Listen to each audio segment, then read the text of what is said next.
اعوذ باللہ من الشیطان الرجیم بسم اللہ الرحمن الرحیم۔ میں آپ کی لیکچرر ہنا سیرش آج نئے لیسن کے ساتھ سورۃ آل عمران آیت کریمہ نمبر 42 آپ کے سامنے پیش خدمت۔ آپ سب کو رمضان المبارک کی بہت بہت برکتیں نعمتیں مبارک ہوں اور اللہ رب العزت اس ماہ مقدسہ کو ہم سب کے لیے آسانیوں کا موجب بنائے۔ جی سورۃ آل عمران وَإِذْ قَالَتِ الْمَلَائِكَةُ يَا مَرْيَمُ إِنَّ اللَّهَ اصْطَفَاكِ وَطَهَّرَكِ وَاصْطَفَاكِ عَلَى نِسَاءِ الْعَالَمِينَ۔ ترجمہ: اور جب فرشتوں نے کہا کہ اے مریم، بے شک اللہ نے تجھے چن لیا اور خوب ستھرا کیا اور آج سارے جہاں کی عورتوں سے تجھے پسند کیا۔ ٹھیک ہے، تفسیر صراط الجنان سے حضرت بی بی مریم کو اللہ رب العزت نے مردوں کی فوقیت سے آزاد فرمایا، ان کو بنا مرد کے چھوئے اولاد عطا کی اور ان کو فرشتوں کا کلام سنوایا، ان کو جنت کے میوہ جات دیے اور اللہ رب العزت نے ان کو حکمت سے مالا مال فرمایا اور عورت ہونے کے باوجود بھی بیت المقدس کی خدمت کے لیے ان کو منتخب فرمایا۔ اور حضرت زکریا علیہ السلام جو کہ بذات نفس نفیس ان کے پالن ہار ہیں، ان کے گارڈین ہیں، ان کو ان کی سپرویژن عطا کی۔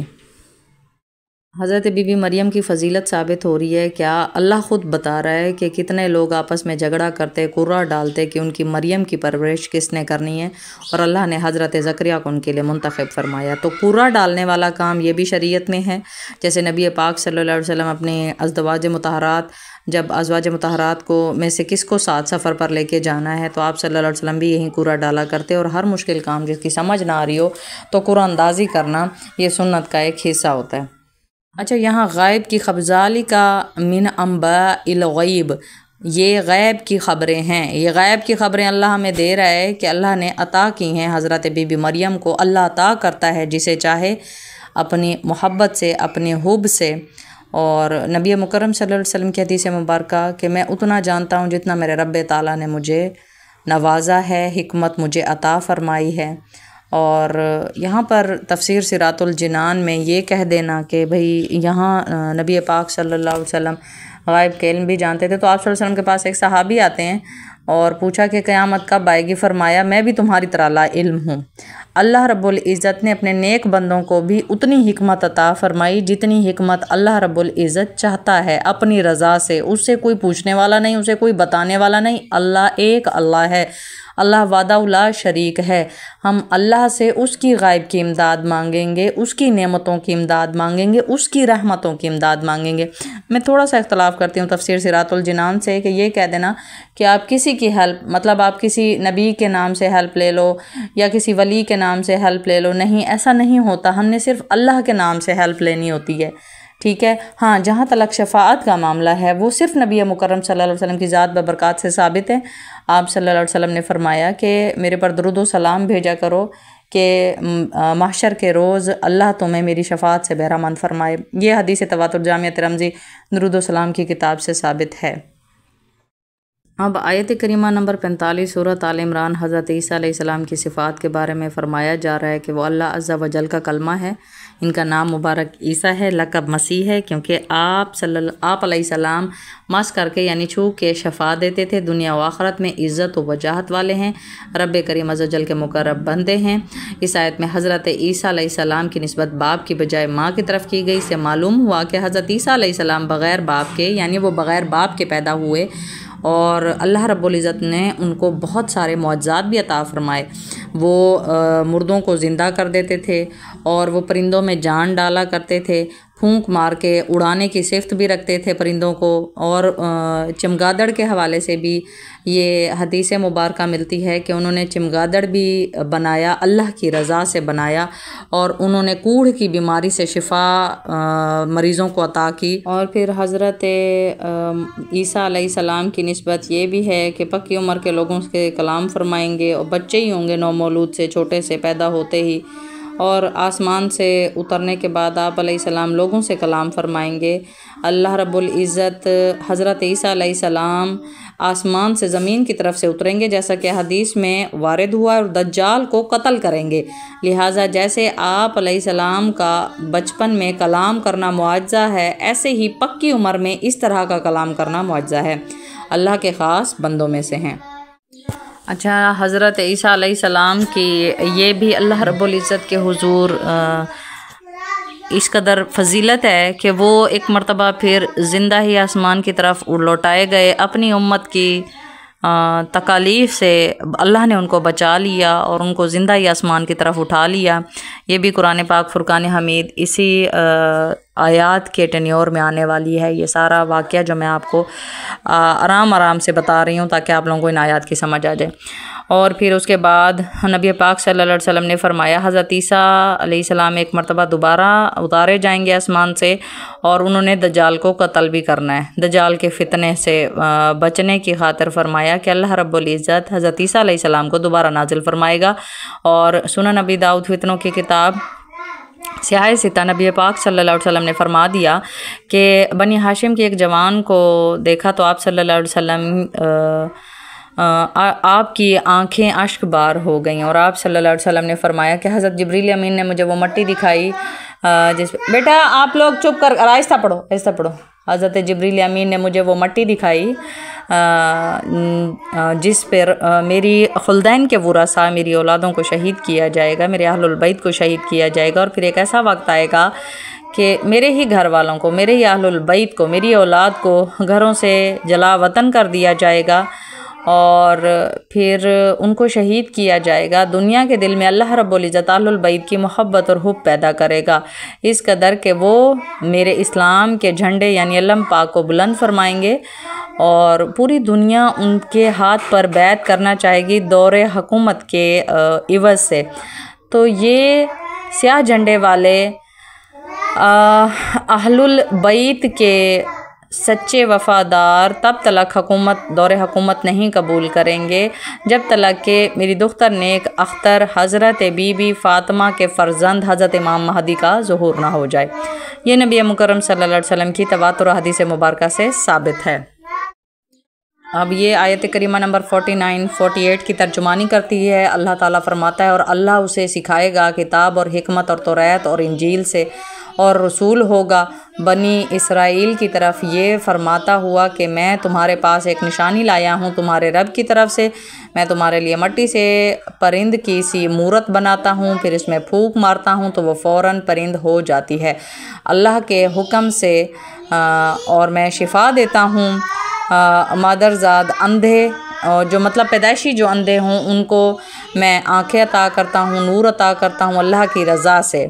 اور سپید داغ والے یعنی کوڑھ کے مریضوں کو میں شفا یاب کر دیتا ہوں، اور مردے کو جلاتا ہوں، جلاتا مطلب زندہ کرتا ہوں اللہ کے حکم سے، اور تمہیں بتاتا ہوں کہ جو تم کھاتے ہو، جو اپنے گھروں میں جمع کر کے رکھتے ہو، بے شک ان باتوں میں تمہارے لیے بڑی نشانی ہے اگر تم ایمان رکھتے ہو۔ یعنی گھروں میں تم جمع کر کے رکھتے ہو، اس کی میں نے آپ کو پہلے بتا دیا کہ نبی حضرت عیسیٰ علیہ السلام جیسے بچوں کو بتا دیتے تھے، بڑوں کو بتا دیتے تمہارے گھر میں یہ ہوگا، تمہارے گھر میں وہ ہوگا، غائب کی خبریں اللہ کی طرف سے یہ حکماً فضیلت میں آئیں حضرت عیسیٰ کے پاس۔ اس فضیلت کو کسی اور کے ساتھ نسبت بنا کے پیش کرنا گناہ کا عمل ہے۔ اللہ جسے چاہے اپنی رضا سے یہ فضیلتیں نوازتا ہے، اور یہ فضیلت ہر نبی اپنی ایک فضیلت لے کر آیا ہے اللہ کی رضا سے۔ تو اللہ رب العزت نے یہ سارے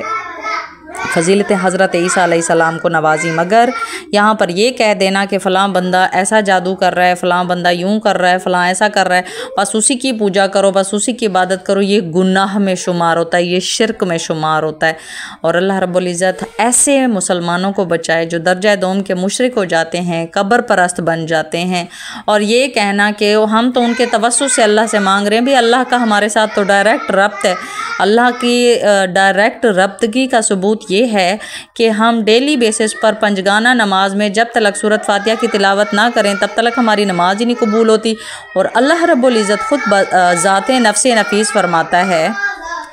بیٹا ذرا خاموشی سے پڑھو، ذرا خاموشی سے پڑھو۔ اللہ رب العزت بذات نفس نفیس فرماتا ہے ایاک نعبد و ایاک نستعین، کہو کہ اے اللہ ہم تیری عبادت کرتے ہیں، تجھی سے مدد مانگتے ہیں۔ اللہ تو یہاں پر نہیں کہہ رہا اس کے پاس جاؤ، اس کے وسیلے سے میں تمہیں دوں گا، اس کے پاس جاؤ، اس کے وسیلے سے دوں گا۔ جہاں وسیلے کی بات آئی وہاں نبی پاک صلی اللہ علیہ وسلم نے فرمایا، سلسلہ صحیح حدیث تواتر جامع ترمذی درود و سلام کی کتاب، فرمایا کہ درود سلام میرے پر بیش بہا بھیجا کرو، جمعے کے روز بھی زیادہ سے زیادہ بھیجا کرو، تمہارے درود میرے پر لائے جاتے ہیں، ٹھیک ہے۔ نبی پاک صلی اللہ علیہ وسلم نے فرمایا اور محشر کے روز اذان سے اقامت تک کا وقت قبولیت کا وقت ہوتا ہے، اس میں دعا مانگی کرو کہ اللہ محشر کے روز تمہیں میری شفاعت سے بہرہ مند فرمائے۔ سوائے اس ذات کے ہم اور کہیں پر بھی ثابت نہیں ہے۔ ہاں جو دوسری جگہ پر ثابت ہے والدین کی عزت کے بارے میں کہ ہاں والدین کے مطلب ہم ادب کرتے ہیں، آداب میں تو ان کی قبروں کا بھی ادب آتا ہے، تو پھر کہ اللہ رب العزت ان کی قبروں کے صدقے سے بھی نیک اولادوں کو مانگنے والی یا جو دل میں ریپینٹ کر رہی ہوں ان کی قبروں پر جا کے بھی اگر آپ دعا مانگیں تو اللہ رب العزت ان کے صدقے سے آپ کو عطا کرتا ہے۔ اس کا مطلب یہ نہیں ہے کہ ہم ان سے مانگ رہے ہیں، نہیں، ہم صرف اللہ کی ذات سے مانگ رہے ہیں ماں سوائے ان ہستیوں کے، ٹھیک ہے۔ تو امید کرتی ہوں اللہ رب العزت ہمیں قرآن پاک فرقان حمید سمجھنے کی اور اس پر عمل کرنے کی توفیق عطا فرمائے۔ خدا کی ذات وحدہ لا شریک ہے، اس کا ہمارے ساتھ دوستی، محبت، ربط، نبی پاک صلی اللہ علیہ وسلم نے فرمایا 70 ماؤں سے بھی بڑھ کے اللہ کی ذات ہمارے سے محبت کرتی ہے۔ سوچیں وہ کتنا محبت کرنے والی ذات ہے، اور اللہ رب العزت ہمارے دلوں کو ایمان سے منور فرمائے، درجہ دوم کے مشرک ہونے سے بچائے، اور جو مشرکین ہیں ان کو راہ راست دکھائے، اور جو مرتدین ہیں اللہ رب العزت جس کے دل میں توبہ کی جذبے ڈال دے تو اللہ رب العزت بخشنے والی ذات ہے۔ بہرحال مرتد کے بارے میں آتا ہے کہ ان کی کوئی معافی نہیں ہے، کہ نبی پاک صلی اللہ علیہ وسلم غزوہ تبوک کے موقع پر بہت سارے منافقین کے لیے معافی مانگتے ہیں، تو اللہ نے خود قرآن پاک فرقان حمید میں فرمایا میرے پیارے نبی آپ ان کے لیے چاہے 70 مرتبہ بھی استغفار کریں تو میں اللہ ان کو نہیں بخشنے کا، تو آپ صلی اللہ علیہ وسلم نے فرمایا میں 100 مرتبہ استغفار کر لوں گا، عین ممکن ہے میرا اللہ ان کو بخش دے، سبحان اللہ العظیم۔ تو اللہ رب العزت سے دعا ہمیں قرآن پاک فرقان حمید سمجھ کے پڑھنے کی، اس پر تلاوت کرنے کی توفیق عطا فرمائے، اپنی زندگیوں پر عمل پیرا ہونے کی توفیق عطا فرمائے، آمین یا رب العالمین۔ نبی مکرم صلی اللہ علیہ وسلم کی حدیث تواتر سے ثابت ہے کہ اپنے درمیان نیکوکاروں سے دعا منگوایا کرو، اللہ ان کی دعا قبول فرماتا ہے۔ اور یہ جو سارا واقعہ ہو گزرا ہے حضرت زکریا کا حضرت بی بی مریم سے دعا منگوانا، لوگوں کا یہ کہنا کہ یہ وسیلہ ہے، تو یہ چیز بھی یہیں سے ثابت ہے کہ نیکوکاروں سے، حیات ہیں جو آپ کے درمیان میں نیک بندے ہیں، آپ ان سے دعا منگوائیں، اللہ رب العزت ان کی دعا قبول فرماتا ہے۔ اور حضرت ویس کرنی کا یہ واقعہ جو نبی پاک صلی اللہ علیہ وسلم نے حضرت عمر فاروق اور حضرت مولا علی کرم اللہ وجہ سے فرمایا کہ آپ یمن کی بستی کرن میں جائیں تو وہاں ویس کرنی نامی شخص سے اپنے لیے دعائے مغفرت منگوائیں، تو وہ بھی حیات ہیں، ٹھیک ہے۔ تو حیات سے دعائے مغفرت کروانا یا اپنی حاجت کی دعا کروانا کہ اللہ تیری نیکی سے ہمیں عطا کر دے، یہ سنت کا حصہ ہے، یہ ثابت ہے۔ لیکن قبروں پر جا کر قبر والوں سے مانگنا کہ تو ہمارے لیے کچھ کر، وہ تو خود بے یار و مددگار پڑے ہوئے، وہ تو قبر سے نکل بھی نہیں سکتے۔ اور اللہ رب العزت بس ہمیں ہدایت دے، آمین یا رب العالمین۔ باقی میں آپ کی لیکچرر ہنا سیرش اگلے ٹاپک تک کے لیے آپ سے اجازت چاہتی ہوں۔ آج ہم نے کور کیا ہے سورۃ آل عمران کو 50 آیات تک، 42 سے لے کے 50 تک ہم نے کور کی ہے۔ امید کرتی ہوں آپ کو سمجھ آئی ہوگی۔ اپنی دعاؤں میں مجھے بھی یاد رکھیے گا، اور آپ بھی ہمیشہ میری دعاؤں میں شامل ہیں۔ السلام علیکم۔